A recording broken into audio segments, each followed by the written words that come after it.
Hello, and welcome to the summer edition of Marketing Management, MRKT 450. I'm Rob Warren, and I'll be your instructor over the next 7 weeks. Tonight, what I want to do is talk to you about the chapters and how they relate to the marketing plan. Now, I've given you the marketing plan outline, and you've also got the first 2 chapters under your belts by this point. Now, your first project work day is coming up on this Friday.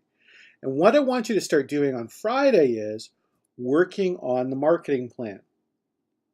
And you know why the marketing plan is so important, because it accounts for such a large part of your grade in this class. So to help you out, I've provided for you an outline of what a marketing plan should look like. The first page is an executive summary. Now, rather than doing the typical executive summary, which really doesn't tell me what your project's about, let's recreate a mini version of your project. So this is the last thing you should write. And you should write it. It's not something you want to cut and paste.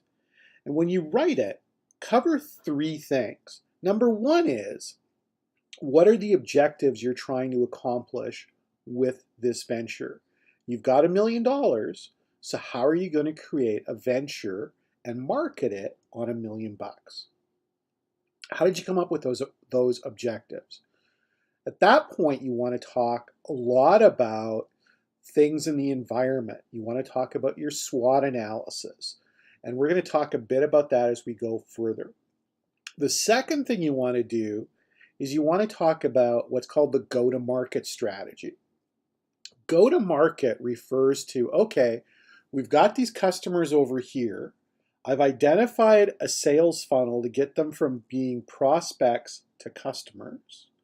Here's what I have to do using the 4 P's of marketing: product, price, place, and promotion, to get them through that sales funnel so they become a customer. And the last thing is, if you do all that, what are the financial results? And using Excel, I need you to create a very, very basic income statement. And if you're unsure how to create that in Excel, let me know and I'll put together an entire lesson on that. You can send me an email, you can drop me a comment, however you'd like to tell me. But your executive summary will contain 3 things. 1 is how you got the objectives, 2, your go-to-market, and 3, what are the results once you run that go-to-market strategy. Next up's your background assessment. 3 pages, double spaced, don't panic. 3 pages, double spaced. That covers your SWOT analysis. Now this starts to get us into chapter 3 of the course, Marketing Research. But it also takes into account chapter 2 as well, which talks about what stage of development is your market at and how are you going to get your sales. So in this stage, you've got 2 halves. You've got strengths and weaknesses. Strengths and weaknesses are specific to the company, and they're something that management of the company can control. Now, that could be you've got $1 million in the bank, so that's going to be a strength. Another strength could be your industry experience. And if you're going to use that as a strength, explain out how many years you've been in the industry, what your experience is, so that it makes sense that it's a strength. Weaknesses are areas you have to work on. Those are areas where you might need to hire somebody. You might need to spend some money on R&D to bring your product up to market standards. Whatever it is, those are areas you have to work on. What determines if something is a strength or a weakness is not you, okay? You have to provide context. You have to say that we're stronger than the competition because these reasons, which can be substantiated. So whenever you're looking at a strength or a weakness, make sure you provide context for it by discussing it in relation to existing players in that industry. That then brings us to opportunities and threats. Opportunities and threats are determined by the environment that you're working in. And the major environments that you want to consider are 5. Number 1 is the technical environment, or the technological environment if you want. What's happening in the area of technology that you can take advantage of? It could be you want to do something in drones. Maybe you want to do package delivery in drones. Okay. Well, what's happening that's making that much more possible today? The second area you want to take a look at is the overall economy. What's the economy doing? Are people confident what's going to happen? Can you launch a business now and see it grow over the course of the next couple of years, which are the crucial periods of development? The third thing is your customer. Your customer, what's true about them? Who are they? How do you find them? Okay? This is going to talk about either a demographic description of your customer, a psychographic description of your customer, a usage situation. However you're planning on segmenting your customer out from the target market, you want to explain in this area. And last but not least in this area, you also want, when you're talking about the customer, talk about the buyer behavior. How do they make decisions? How can you take advantage of that? Then you want to talk about the competition. Who is it? Who are the competitors? What are their strengths and weaknesses based upon research you've done? What are their opportunities and threats? Maybe they don't line up totally with yours, but explain them out and make sure, much like you do with yours, that you have you've got research sources that you can cite that tell us how you came to those conclusions. It could be interviews you do. It could be secondary research you're doing on the internet.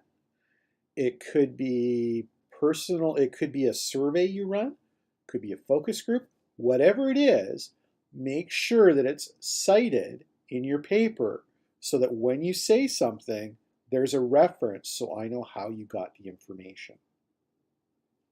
And the last area you want to have a look at is kind of the legal and regulatory. In the business you're planning on going into, what are the legal and regulatory areas that will impact you? And make sure you account for the costs when you're putting together your budget for this particular enterprise. So now you've decided we're going to go out, we're going to do a SWOT analysis. The SWOT analysis will help you determine which venture you're going to follow for the summer.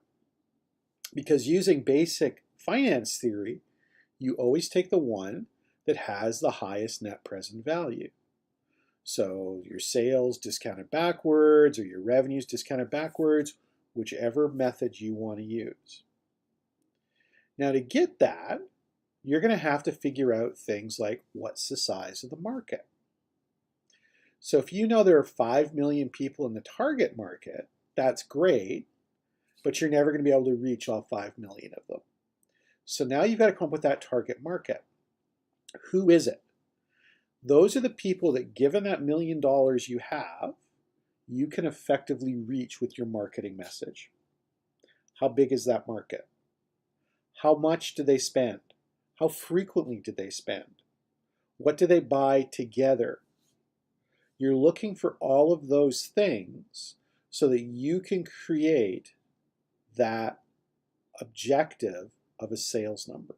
So you'll need to estimate the sales number based upon the number of customers you think are going to buy. So everybody's coming through that sales funnel. How many people are going to pop out the bottom as purchasing customers? How often do they buy? And how much are they looking to spend? All of that comes from marketing research. So you want to survey about 20 people and find out what are they looking for, how much are they willing to spend, where do they expect to find you? That helps your place decision. Okay. How do they expect to learn about you and learn about your product and why you're better? That's your promotion piece. So now you've suddenly covered off the 4 P's as part of your research.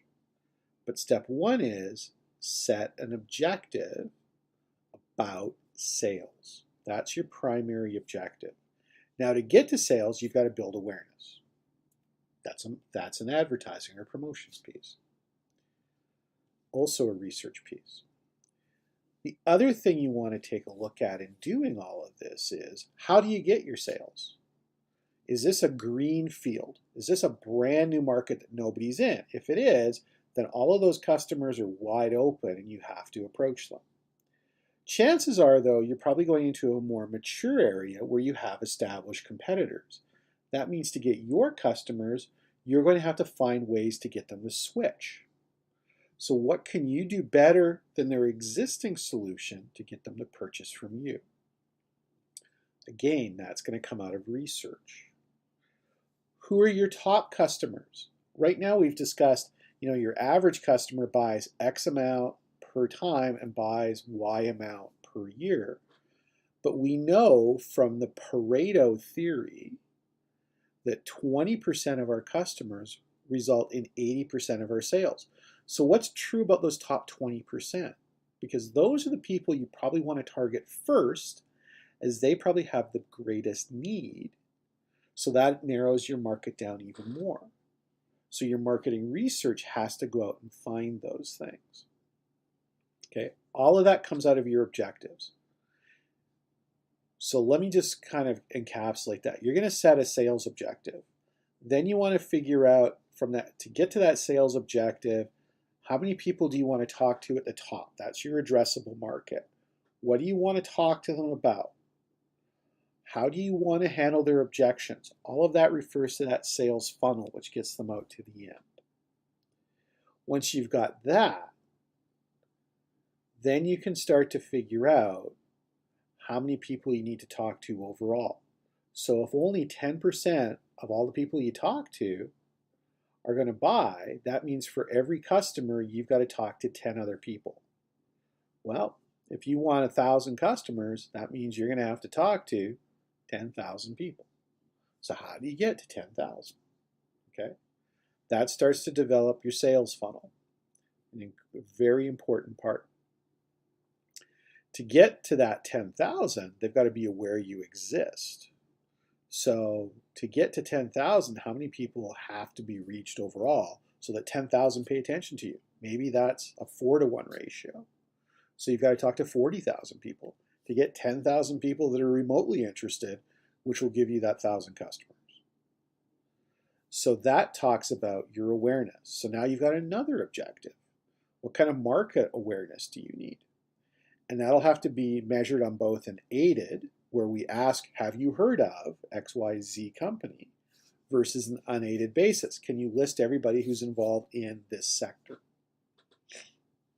Okay, all of those things become objectives that you want to work on. We'll talk a bit more about that in marketing research, but start to think about that as we go forward. Then you're going to set your marketing strategy. Well, that's your go-to-market, okay? How do you distribute? Are you setting up a restaurant? Great. Where's it going to be? What corner? How many people drive by? So you're going to have to collect information on traffic patterns. How many cars go by? How many pedestrians go by on an average day? Then figure out of that number, how many are likely to come in? Again, set an objective. Then you want to say, okay, the marketing strategy is we're going to penetrate this market. We're going to capture 5% of the available market in Grand Forks, for example. Okay, great. Now we've got some objectives we can measure against. And we've got a strategy. We know it's going to be a penetration strategy. So we're probably going to use a lower price point. If you're using a skimming strategy, we'd use a higher price point. So we want to start to bring that in. We want to look at the marketing mix. Where do we want to be? How do we want to promote? Okay. If you're talking about promotions, what's the message to move people through the sales funnel? Don't just tell me you're going to use social media. Which social media? Each social media has a very specific use for it and is really good at certain points of the funnel. Link the social media to the funnel and tell me how it moves people through. Okay? And you'll have objectives on that. We want to reach this number of people. We know this number of people will do something. Okay? Those are both objectives you want to bring in.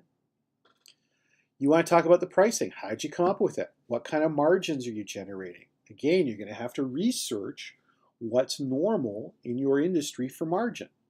If you're in the food industry, you might find that the gross margin's 70%. If you're in retail, you might find the gross margin's 50%. What's the answer? Well, I've given you a selection of references that you can go to at the end of the marketing plan chapter or the marketing plan PowerPoint slides. Use those, but also do your own work to get further along. Figure out the product. You're going to want to figure out what are the benefits consumers are looking for. That's what they can't find in the market currently. Then you want to develop features that deliver those. Okay? Business runs on features, but consumers buy on benefits. So you want to make sure that those two are tied together and bring those out. Once you got that marketing mix laid out, and that takes about 8 pages, now you want to come to the profit and loss or the income statement. Same thing. P&L and income statement are exactly the same. This you're going to do through Excel. So your top line is going to be your revenues. And then you're going to put a little note, note 1. And it's at the bottom of the page, it's going to explain how you calculated that out. What I'm looking for when I mark this is, can I follow the logic in your written plan to that revenue number there? And does it match with the note? I'm looking to see all these connections. Okay? Your cost of goods sold. Where are you buying your things from? So you're going to need a quote for what you're purchasing. Does that hit the margins you're looking for? If not, why not? Again, a note. Here's how I got my cost of goods sold. Subtract cost of goods sold from revenues. That gives you your gross margin. How does that fit in with industry norms? You need to explain that out. That's going to be in the written plan. But you're going to have a financial statement that breaks that out. Then you're going to have what's called sales and general administration expenses. What are the core expenses that you need to cover to make this business run? Salaries, rent, utilities, marketing, legal, all of those things that make the business run have to be accounted for there. Make sure you've referenced those, and I can follow, again, your logic in the written part of your plan. Once you've got that done, you're going to have monitors and controls. What are you going to watch for? If you're talking about you need to make X% of the population aware of you, how are you going to measure that? And how are you going to know you're on track to get down to the customer number? So what kind of monitors will you use? Telling me you're going to monitor Google Analytics is great, but tell me specifically what that tells you and the actions you'll take if your targets don't match up with reality. So again, you're going to have to set objectives for those Google Analytics, measure against it, then make changes based on it. And last but not least, the contingency plans. No plan ever goes according to the way it's written. So if you take a look at all of those external environments, the economy, the technology, the competition, your consumers, the legal structure, if any of those changes, and the two you really want to focus on are going to be the competition and the consumer, if any of those don't react the way you expect, how are you going to counter so you get back on track? So again, how do you monitor those, see how they're impacting you, and then go back and correct it? Okay, that gives you a real quick rundown on the marketing plan and how it ties into research. Start on Friday with your research day and look at how you can structure a research study to go and start finding those things. And then next week, and actually what I would do is I do some secondary research into the opportunities on Friday. I think that's a great way to start. Then next week, we'll talk about some research concepts you can use to go and talk to customers, because you need to talk to 35 customers this summer to find out what their expectations are in going forward. Have a great day, and we'll talk soon.